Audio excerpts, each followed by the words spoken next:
welcome back to the channel. Spain have just defeated France 2-1 in Munich to advance to the Euro final for the first time since 2012. Football won today. Not only did Spain win, but football won. Football as a whole. That French team had no business getting to the final of this tournament. Their first goal from open play came in this game, and it was a semi-final.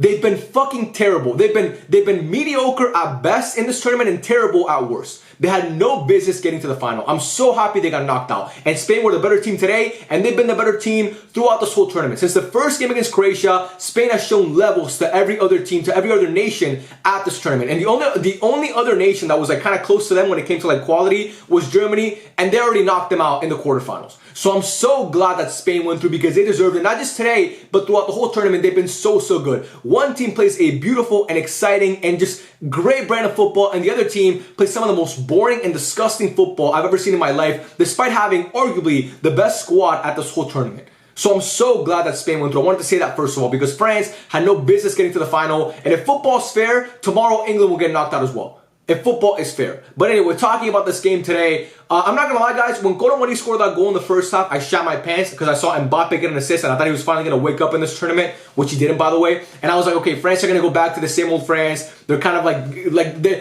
they're back now. It's gonna be the France that we saw in the 2022 World Cup, that won the World Cup in 2018. We're gonna see that experience, show for the first time in this tournament.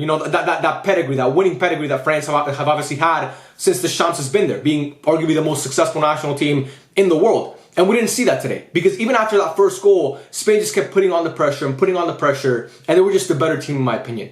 And when France looked like they were going to obviously win this game because they had scored an early goal, and Spain were going through basically their first it was their first time really facing adversity. This tournament, obviously against Georgia, they were down 1-0 as well, but still it's Georgia, it's not really France. You're 1-0 down to, like I said, one of the best, if not the best national team in the world, the favorites before this tournament to win the whole thing. And what happens? Lamine Yamal happens. This 16-year-old who I've been talking about, and not just me, by the way, it's not just me, who Barca fans have been talking about for years, for a year and a half now since he made his debut. We've been talking about this guy being the next guy. He's going to be next up. He's going to be not really, I don't know if he's going to be in the conversation with Messi or Ronaldo, but that next category after them, he's going to be in that conversation when his career is all said and done because he's that good. And we've seen it, bro. We've seen it. And everybody said we're crazy. Barca always like to overhype their youngsters. You can't overhype this kid. And I don't want to hear any other conversation about who's the better youngster, this guy or Lamine Yamal, this guy or Lamine Yamal. They're not on the same level, bro. Lamine Yamal is a level ahead of every youngster because he's a level ahead of basically almost every player in the world right now. He's already one of the best players in the world. Fuck youngster. I don't want to hear about Arda Güler. I for sure don't want to hear about fucking Endrick. I don't want to hear about Kendry Baez, even though I love Kendry Baez. I don't want to hear about Lenny Euro. I don't want to hear about anybody. I don't want to hear about anybody, okay? Lamine Yamal is number one. That goal that he scored today was a thing of beauty. Becomes the youngest goal scorer at the Euros. He had so many easy goals to score in this tournament. He missed all those chances. And go figure, the fucking hardest shot he took, it goes in. That's just Lamine Yamal for you. He deserved the goal in this tournament. I'm so happy he got it. What a player this kid is, man. He should have had an assist in the first half as well early on when Fabian Ruiz missed that header. I don't know how the fuck he missed that, but he should have had an assist as well. Here's the best compliment I can pay Lamine Yamal. Kylian Mbappe, who many people, I don't know about after this tournament, by the way, who I believe, and I think many people believe, is the best player in the world. Lamine Yamal looked better than him today. Lamine Yamal looked better than the best player in the world. The guy who's signing for Real Madrid and who's been, a guy who we've seen show up at every single tournament that he's played at. Kylian Mbappe is that good. Lamine Yamal looked better than him today. He was more impactful on the pitch today than Kylian fucking Mbappe. And Mbappe, bro, it's time to start having a conversation about him. Because in the UCL against Dortmund through two legs and against Barca, really, he was fucking mediocre. He was good against Sociedad in the round of 16. But in those two legs, if you watched it in the quarterfinals and the semifinals, I don't care what the stats say. Against Barca, he scored this many goals. He was shit. If you watch those games, he was not good. This tournament, he failed to show up. And I get it, he had a broken nose or whatever the fuck. He failed to show up at this tournament. And if this is the Mbappe that Madrid are getting next year, I'm not afraid. Let me tell you that. I am not afraid. I'm more afraid of Vini and Rodrigo and Bellingham than I am of fucking Mbappe because what the hell are we watching? Bradley Barcola looked more threatening in the time that he came on the left-hand side than Mbappe did. Oh my god, bro. And don't even get me started on how bad Ousmane Dembele was today. Oh my fuck, man. Jesus. This is the guy that we miss every now and then. I literally said in my last video, I kind of miss Dembele because when he comes off the bench, he can make things happen still. And then you see performances like this from Dembele. That is why I really don't miss Dembele that much, because Ousmane Dembele is the ultimate roller coaster. You get the really high highs, but the lows are terrible, man. It's terrible. The highs are super high, but then the lows are fucking terrible. And that's what Ousmane Dembele is as a player. God, man, he can't even cross a ball. Every cross was like the Unai Simon. He must have given like Unai Simon 5 passes today, just straight to his chest. He can't cross for shit.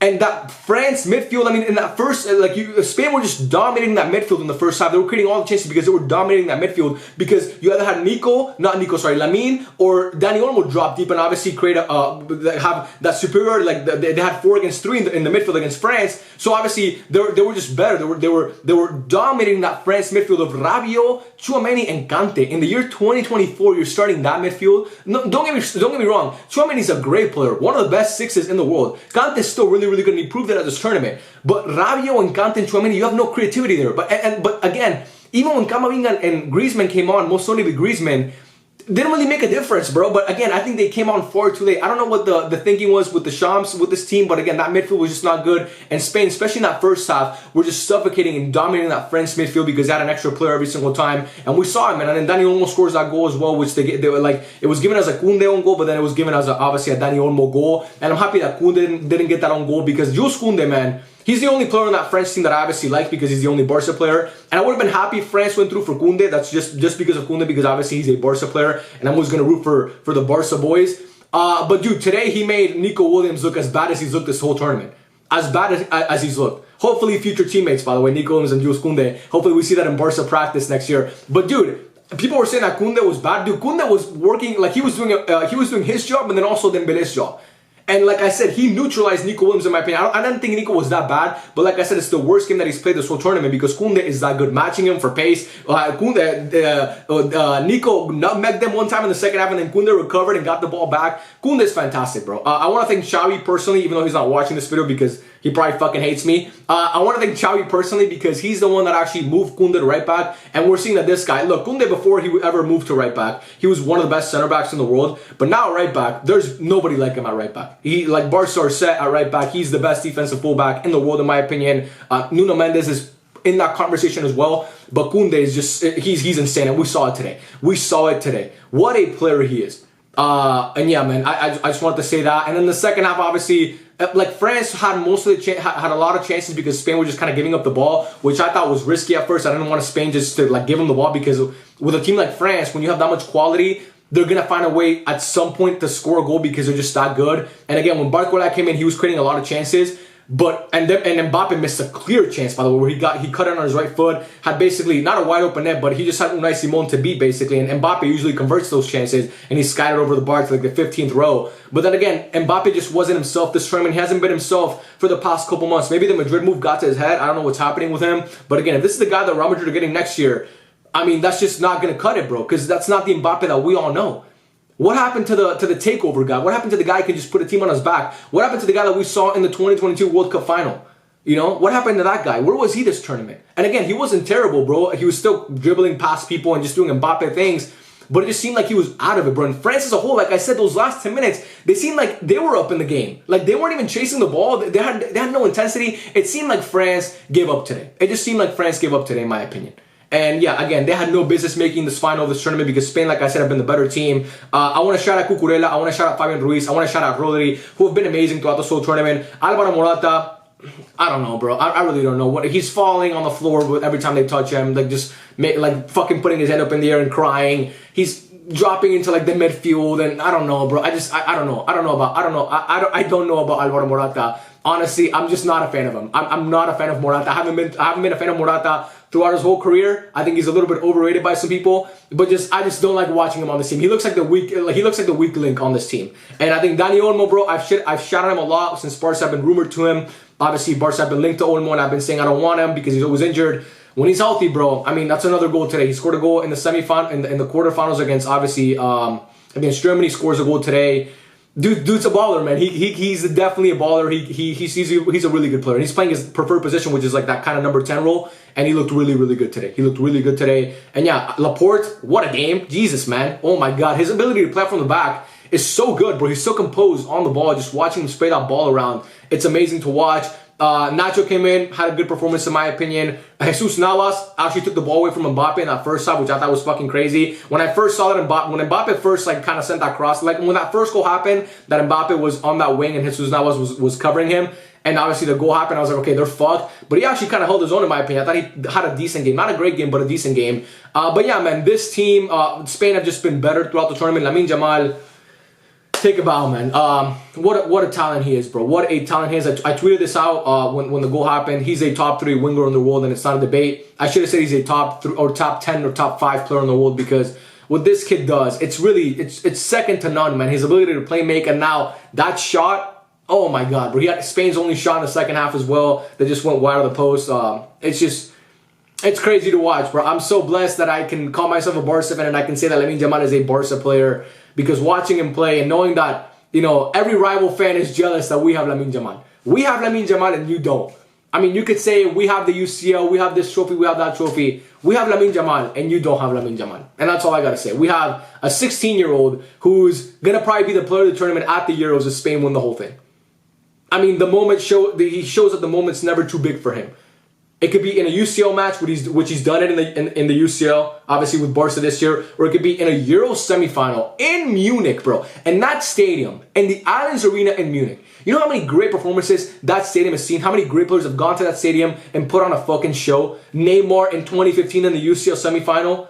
Ronaldo in 2014 in the UCL semifinal, where he scored the 3 goals, where he scored 2 goals. You know, the famous Ronaldo 5-5 celebration. You know how many great players have played in that stadium and put on master Drogba in 2012 in that UCL final? I mean, that stadium is there's prestige. Like, I know it sounds corny, but dude, it's true, bro. It's Bayern Munich Stadium, the Allianz Arena. It's one of the most historic and iconic stadiums in football. And to go into that stadium and do what you do at 16 years old, it's crazy, bro. It is insane. Again, Lamine wasn't great in the second half because he barely got the fucking ball because Spain were just giving up the ball. But again, France just putrid, man, putrid in attack. Defensively, they look good. Actually, I think France have been good defensively throughout this whole tournament. Again, the Lamine Yamal goal, there's nothing you can do about that. And the Dani Olmo goal, Kounde tries to save it, it just goes in as an own goal. But I thought their backline actually played well. I thought Magnan had a great tournament as well, their goalkeeper. But yeah, to me, bro, the better team won. The better team won today, and I cannot wait to see Spain hopefully lift this trophy. I wish Pedri was a part of this team. I wish Gavi was still on this team. I wish Fermin got some more playing time. But again, it doesn't fucking matter, bro. It doesn't matter. I'm happy for Spain. Fabian Ruiz, fantastic. He's been so good this tournament. There was one time in the second half where he kind of tried to play out from the back and it didn't work out. He lost the ball. But other than that, he's been flawless basically this whole tournament. Unai Simon, look, bro, he's really good at shot stopping. Sometimes his distribution kind of irks me a little bit because it's kind of like Victor Valdez-esque, where it's like you never know where you're going to get. But I thought today, you know, he had a couple good saves as well. And yeah, bro, I'm just happy for Spain. I'm happy that this team is the one that made the final, because it's good to see teams that deserve it make it that far. The football universe saw that Spain is playing this well and decided to reward them, and I'm happy about that. But yeah, I'm yapping for too long. I'm talking about football gods and shit like that. Doesn't matter. Let me know your thoughts on this game down below. Who do you guys think were the best players on the pitch today? What do you guys think of the result? Who do you have winning the final? If whether it's the Netherlands or England, whether like whoever plays Spain, who do you have winning that game? Let me know your thoughts down below, man. Let me know in the comment section down below. Let's have a conversation down there. I love every single one of you, man. Thank you guys so much for watching, and I'll catch you guys on the next video. Peace out.